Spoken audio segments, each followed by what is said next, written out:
Well, good morning, friends. Happy Wednesday. I've got a lot to do today. It's the end of the semester, trying to wrap everything up. So I'm not going to be getting a full post out to you today. So I'm doing a very special one point in a poem today. This comes at a good time because a lot of the big stories about religious communication this week are kind of in a holding pattern. The Cardinal Conclave is meeting right now. That selection of the new Pope is going to happen very soon. There's all kinds of speculation, but we'll know when we know. There's more dialogue about quote-unquote elimination of Christian persecution in the United States federal government. Do with that what you will.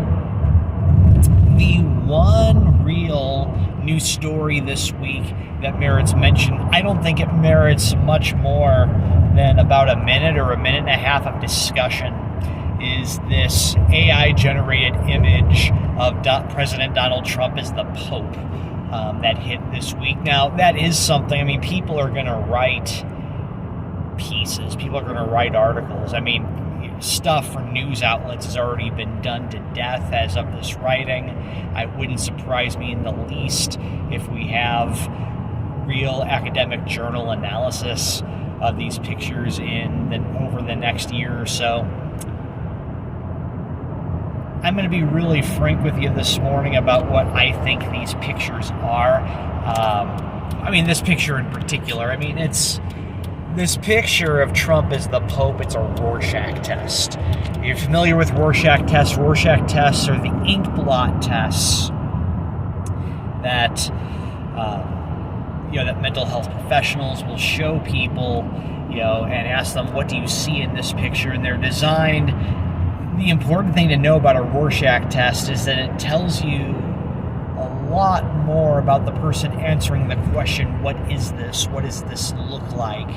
Than it does about the image itself. And I think that same is true about this Donald Trump Pope picture. I think how you see it, whether you see this as a funny joke, whether you see this as something deeply offensive, I think it tells us more about ourselves than any significance of the picture itself. So my recommendation, maybe especially to academics, but to everybody, is whatever response it generates in you, take this as a moment of introspection and ask that question, why? Whether or not I'm offended by the Pope picture really in some ways could not be less important. I'm coming to this as a liberal Protestant.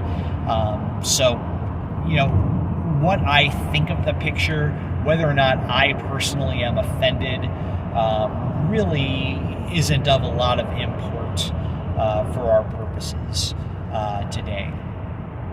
But as you think about whatever else you think about the picture, examine, why do I think the way I do about this picture? But of course, also ask the normal rhetorical questions. What is the intended audience? What is the intended message of it? I'm going to leave it there today. Like I mentioned, I have a lot to do. It's the end of the semester. One of the things I have to do right now, I'm heading to a hospital. My son is having some labs done by a gastroenterologist, which means I am literally driving around with a sample of my son's excrement right now. The things that you never think you're going to have to do as a parent. Anyway, I don't have a poem for you. As you can tell, I'm driving. But in lieu of a poem, I just want to share with you something that you're probably already familiar with. It's the prayer of St. Francis. This is a prayer I like to pray every day. Lord, make me an instrument of your peace. Where there is hatred, let me sow love. Where there is injury, pardon. Where there's doubt, faith, where there is despair, hope, where there is darkness, light, where there is sadness, joy.